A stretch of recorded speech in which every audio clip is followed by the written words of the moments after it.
బంగాళాఖాతంలో మళ్ళీ అల్పపీడనం పుట్టిందట. ఇక రేపటెల్లుండి జోరు ఆనలుంటేటుల్లా పండుగ పనులలో తిరిగేటోళ్ళు జర పైలం ఉండుంది మరి. గ్రూప్ 1 ర్యాంకర్లకు గుడ్ న్యూస్. సింగిల్ బెంచ్ తీర్పు కొట్టేసిన కోర్టు.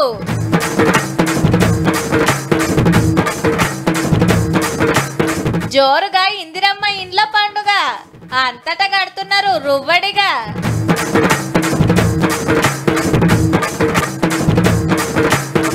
లీడర్ల వల్లే ఓడిందట బీఆర్ఎస్. కేసీఆర్ తప్పేం లేదన్నాడు బాస్.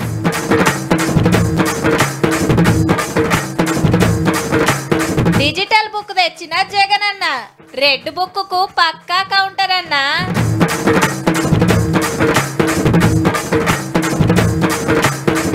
తిరుమల బ్రహ్మోత్సవాలు షురు.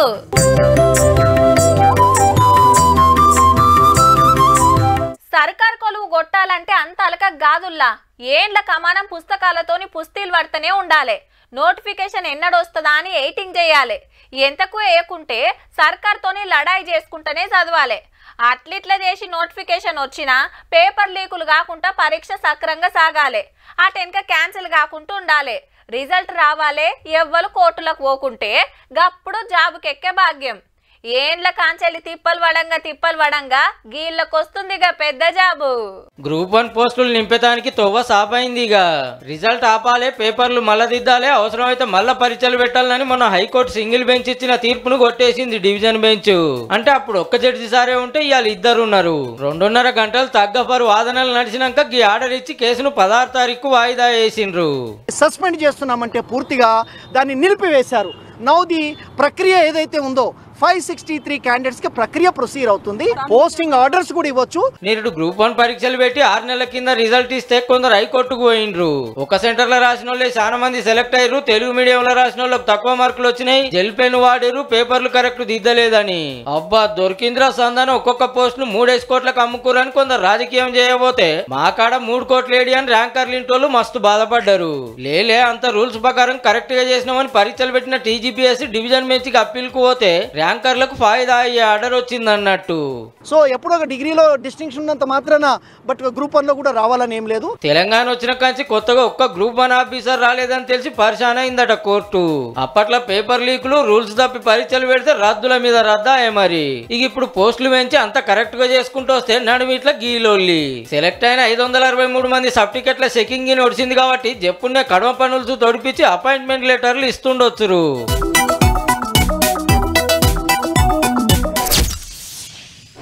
ఇల్లు కట్టుకుంటే చుట్టాలను దోస్తులను పిలుచుకుంటారు. ఇంత ఓమం గాల్చి దావత్ ఇచ్చేటోళ్ళు ఇస్తారు, ఆడికి ఒడుస్తుంది. అబ్బా బంగ్లా బాగుందని ఒకళ్ళు, ఒంటర సూపర్ ఉందని ఇంకొకళ్ళు, బండలు అట్లున్నాయి, రంగులు ఇట్లున్నాయి అని తెలిసిన వాళ్ళు మాట్లాడుకుంటారు. కానీ ఇప్పుడు ఇండ్లకు పోయే కార్యాలు తెలంగాణ మొత్తానికి వార్త అవుతుందిలా. ఇగో గిట్లా ఇందిరమ్మ ఇండ్ల పండుగ కస్తుంటే ఆ మాత్రం ఉంటది. మళ్ళా ఖమ్మం జిల్లా పాలేరులా 6 ఇండ్లల్లో పాలు పొంగిచ్చిండు మంత్రి పొంగిలేటి శ్రీనివాసరెడ్డి సారు. ఇంటోళ్లకు బట్టలు పెట్టి ఖుషి చేసిండు. సంవత్సరానికి 1 లక్ష ఇళ్ళు పేదోళ్ళకి కట్టించుంటే ఆ 10 సంవత్సరాలలో రాష్ట్ర వ్యాప్తంగా ఒక 10 లక్షల ఇళ్లు కట్టించి ఉండేవాళ్ళు ఇళ్లు కట్టకుండా కమిషన్ల కోసం కాళేశ్వరం కట్టాలనే ఆలోచన వచ్చింది. ఇక నిజామాబాద్ జిల్లాలో కూడా ఇందిరమ్మ ఇండ్లల్లో పాలు పొంగిచ్చే కార్యం చాలా అయింది. మక్లూరు మండలం ముల్లంగిలా గిల్లు ఇండ్లకు పోతే కాంగ్రెస్ లీడర్లు వచ్చి బట్టలు పెట్టిండ్రు. అక్క ఆనందం అయితే చిన్నగా లేదుల్లా. 10 ఏళ్ల నుంచి చూసేసరికనే రాలేదు. 5 లక్షల తోడు అయినాయి. అందులో కొన్ని వేసుకున్నాం. ఇగో సంతోషంగా ఇల్లు కట్టుకున్నాం. ఇల్లు కల నెరవేర్చింది అంతే. ఇక కాంగ్రెస్ ప్రభుత్వం అంతకంటే ఇంకేంత సంతోషం ఉంటుంది సార్ మాకు. సర్కారోళ్ళు పంపిన 5 లక్షలకు మనోళ్ళిన్ని కలుపుకుంటే ఇంత చక్కటి బంగ్లా తయారైంది. అవ్వసుత మస్తు మురుస్తాంది. ఇన్నేళ్లకు బంగ్లాలుండే భాగ్యం వచ్చిందని. 50 ఏళ్ళ సందికెళ్ళు నీళ్ళు 5 లక్షలు ఇట్లా మాకు సంతోషమైంది.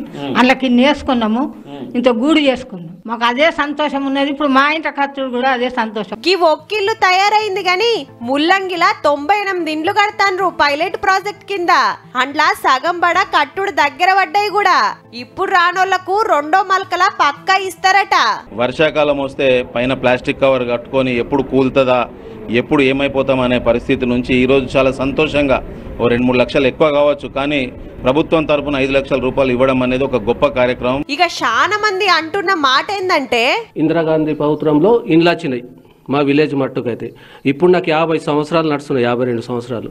ఇప్పటిదాకా ఏ మానవుడు ఏ గవర్నమెంట్ వచ్చినా ఇల్లు ఇయ్యాలి. అగనట వెనకట ఇందిరమ్మ జమానాల ఇండ్లు కట్టిస్తే మళ్ళా ఇన్నేండ్లకు అదే ఇందిరమ్మ పేరుతోటి ఇండ్లు కట్టిస్తురని తారీఫ్ చేస్తున్నారు పెద్ద మనుషులు. ఏ ముచ్చటెట్లున్నా తెలంగాణ తెచ్చుకున్న 11 ఏండ్లకు ఊరూరా ఇండ్లు కట్టించుడైతే జోరుగా నడుస్తుందబ్బా.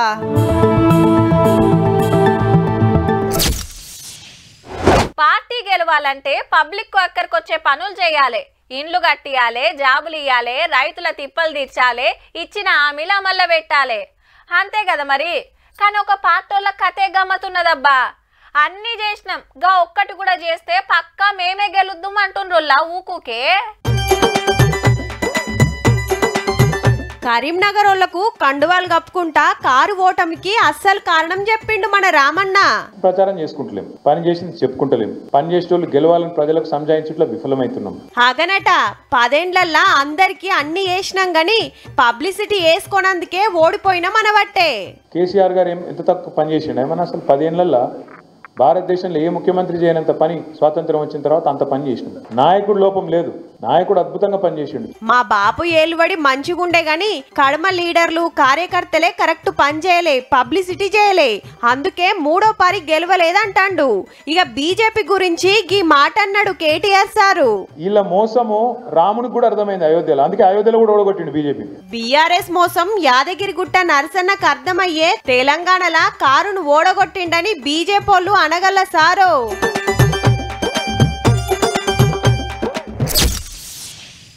తెలంగాణలో మీకు తెలిసిన ఓ 10 మంది ఐఏఎస్ ఆఫీసర్ల పేర్లు చెప్పమంటే ఎవరి పేరు చెప్తారో గాని చాలా మంది ఒకళ్ళ పేరు అయితే పక్కా చెప్తుండొచ్చు డబ్బా.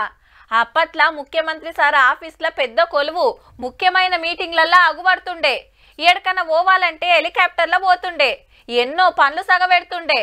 ఇదంతా ఒక్క దిక్కైతే సోషల్ మీడియాలో గిన మస్తు రువ్వడి, మంచి మంచి కొటేషన్లు ఫోటోలతోని ఫుల్ పబ్లిసిటీ వస్తుండేది. ఆ మేడం గురించే గీ వార్త. Senior IAS officer Smita Sabharwal madam సుత కారులతో వల్లనే నడుస్తుంది.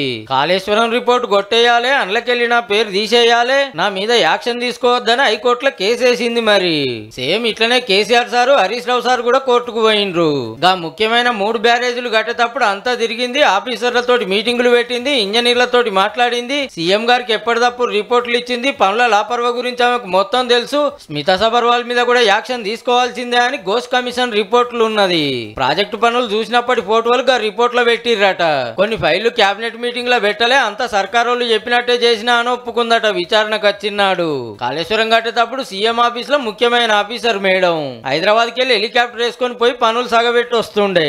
ఈ సౌలత్ ఇంకే ఆఫీసర్ కు లేకుండే. మరి లేలే నా తప్పేం లేదు, నా డ్యూటీ నేను చేసిన గంతే, కమిషన్ రిపోర్టే తప్పు, అలా పేరే ఉండొద్దని కోర్టును కోరింది. ఇప్పుడేమో అదేందో గాని కాళేశ్వరం రిపోర్టు సర్కారోళ్ళ చేతికి వచ్చే ముంగట్నే స్మితా మేడం లాంగ్ లీవ్ పెట్టింది. మరిగా హైకోర్టు ఏం తీర్పిస్తుందో గాని కేసును సిబిఐకి అప్పచెప్పి 20 రోజులు దాటినా ఇంతవరకు లచ్చులు లేదు, ఎంక్వైరీ చేసులు లేదు.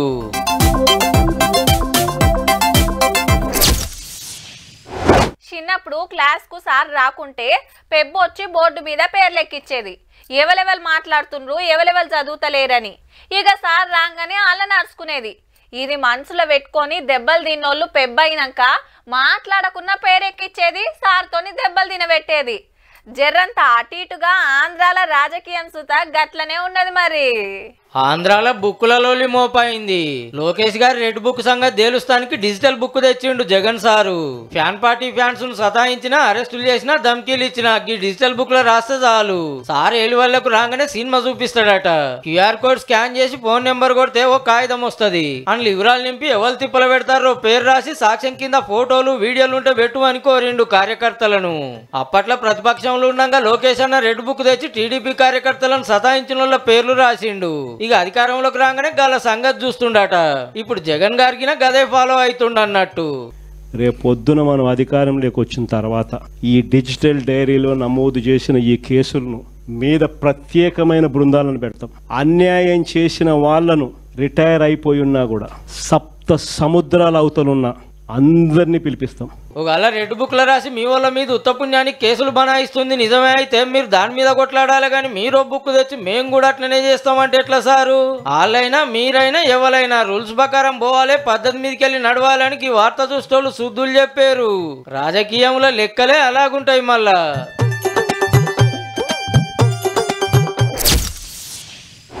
లెక్కకైతే కిలా మటన్ 800, పండుగ పూట 1000 పక్క. అసొంటిది 100-150కే ఆట మొత్తం వస్తే ఎట్లుంటది? ఫుల్ బాటల్ ఎంత తక్కువలో తీసుకున్నా 600-700 ఉంటుందా? అది సుత 100 అన్నారంటే మాకు మాకు అని ఎంతమంది ఎగబడతారు? పట్టు చీర తక్కువలో తక్కువ 5-10 వేలు పెట్టందే రాదు. 50 రూపాయలకే అంటే అక్కలాగుతారా? అట్లా అని పైకం పట్టుకొని నిలబడితే అందరికి ఇయ్యరుల్లో. దానికో లెక్కుంటది. లక్కీ డ్రాలో వెళ్ళినోళ్ళే లక్కీలో పడతారు. వరెవ్వా ఆఫర్ సూపర్ పో. 50 రూపాయలకే 4 యూరియా బస్తాలు. మరి ఏడంటే కరీంనగర్ జిల్లా రామలింగంపల్లి వెదురుగుట్టల అమ్మవారి మండపంలో 50 రూపాయలు కట్టి టోకెన్ తీసుకోవాలి. మొదటి బహుమతిగా తైవాన్ స్పేర్, రెండో బహుమతిగా ఛార్జింగ్ స్పేర్, మూడో బహుమతిగా 4 యూరియా బస్తాలను అందజేయడం జరుగుతుంది. ఏడైనా ఫస్ట్ ప్రైజే రావాలని అందరు కోరుకుంటారు, కానీ ఈడ థర్డ్ ప్రైజ్ రావాలని మొక్కుకుంటారు కావచ్చు. ఆవు మరి పైసలు పెడితే మందు కొట్టే పంపులు మస్తుగా దొరుకుతాయి, కానీ యూరియా బస్తాలకు ఎంత తిప్పలుందో చూస్తలేమా? రోజుల కమానం తిరిగినా 2 బస్తాలు అందుతలేవు. మరి ఈ ఆటలు, మందు బాటలు, టీవీలు, ఫ్రిడ్జ్లు ఆఫర్లు పెట్టుడు కామనే గాని రైతులకు అక్కరికొచ్చేటి ఇస్తున్నందుకైతే వీళ్లను తారీఫ్ చేయాల్సిందేనుల్లా.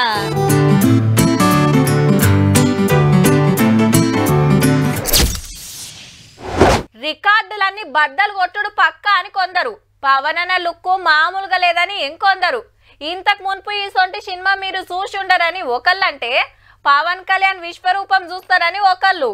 సోషల్ మీడియాలో ఫ్యాన్స్ ఇదే కథ, ఇంటర్వ్యూలలో సినిమాలందరూ ఇదే ముచ్చట. ఆవ్ పవన్ సార్ కొత్త సినిమా ఓజీ గురించే. ఈ ఒక్క రోజు ఓపిక పడితే సినిమా ఎట్లుంటదో, ఎన్ని రికార్డులు బ్రేక్ అయితాయో గానీ విడుదలకు ముందే సడన్ బ్రేక్ వేసింది కోర్టు.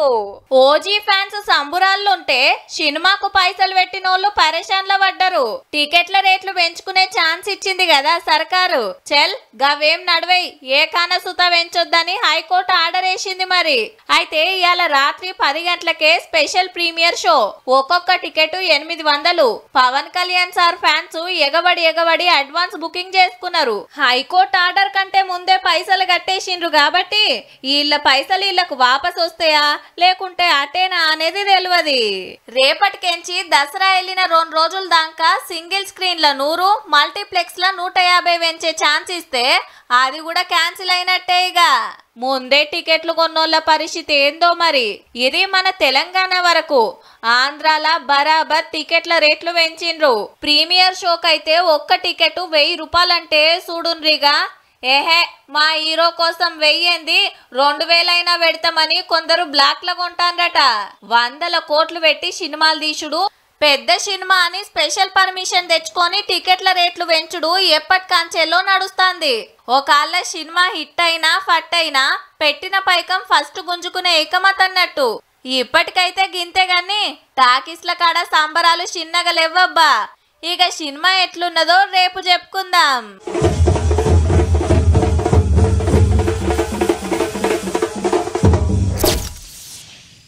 శ్రీరామనవమికి భద్రాచలంలో ఎట్లుంటది? హనుమాన్ జయంతి నాడు కొండగట్టు అంజన్న గుడికాడ ఎట్లుంటది? శివరాత్రి నాడు ఏమలాడ రాజన్న గుడికాడ ఇంకెట్లుంటదో ఇప్పుడు తిరుపతి వెంకన్న స్వామి గుడిగిన గట్లుంటది.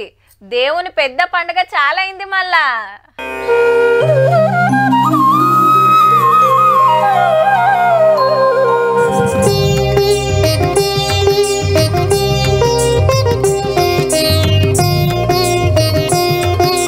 ఏడుకొండల ఎంకన్న స్వామి పెద్ద పండుగ మా సంబరం అనిపిస్తుంది.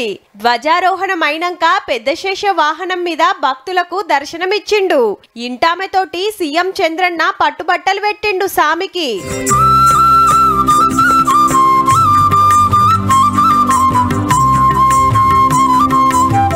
ఇటు చూడుర్రి, తీరు పూలతోని నెమలి, ఏనుగు, శాప, వీణ ఇట్లా తీరొక్క బొమ్మలు పెట్టిండ్రు. ఈడ యశోదమ్మ గోపాలునికి తానం చేపిస్తుంటే అటు అమ్మవార్లతోని ఎంకన్న స్వామి, ఈడ బకాసురుడు, అటు రాముడు, అంజన్న. రామాయణ మహాభారతాలు ఎరకయేస్తట్టు సినిమాను మించిన సెట్టింగులు. ఇటు స్వామివారి విమాన గోపురాన్ని ఎత్తుకొస్తున్న గరుత్మంతుని సైకత శిల్పం అద్దిరిపోయింది. బ్రహ్మోత్సవాల కోసం పూలతోటి ఎగ్జిబిషన్ పెట్టిండ్రు కొండ మీద. 9 పండుగల 3.5 కోట్ల ఇల్వైన 60 టన్నుల పూలు వాడిండ్రట. భక్తుల కోసానికి రోజు 8 లక్షల లడ్డూలు రెడీ చేస్తున్నారు. ఇక రంగురంగుల కరెంటు బుగ్గలు పెడితే 7 కొండలు గిట్ల ఎలిగిపోతున్నాయి అబ్బా.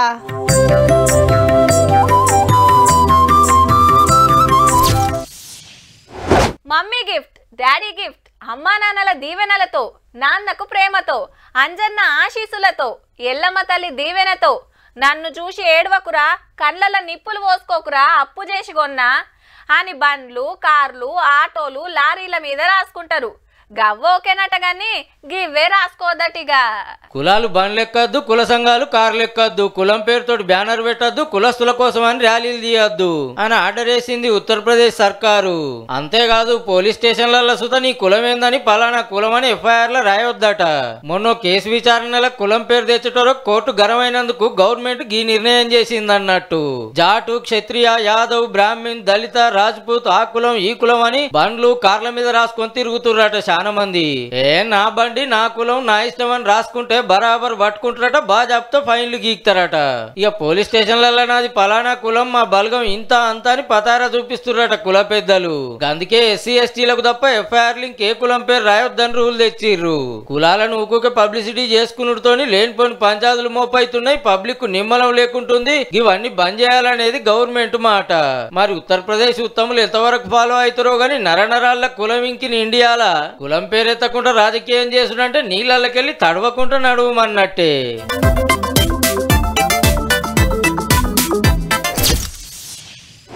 నీ ఫోన్ కొనటానికి పనిచేడి బండిల పెట్రోల్ పోసుకొని పొంటెల కమానం షాప్ల పొంట తిరుగుడు ఆశ్రమారా ఆన్లైన్లో బుక్ చేసుకునేదానికి. అబ్బా ఈ షాపింగ్లు నాతోనిగా తల్లి, కావాలనంటే ఆన్లైన్లో నచ్చింది కొనుక్కో, బిల్లు నేనే కడతా గాని.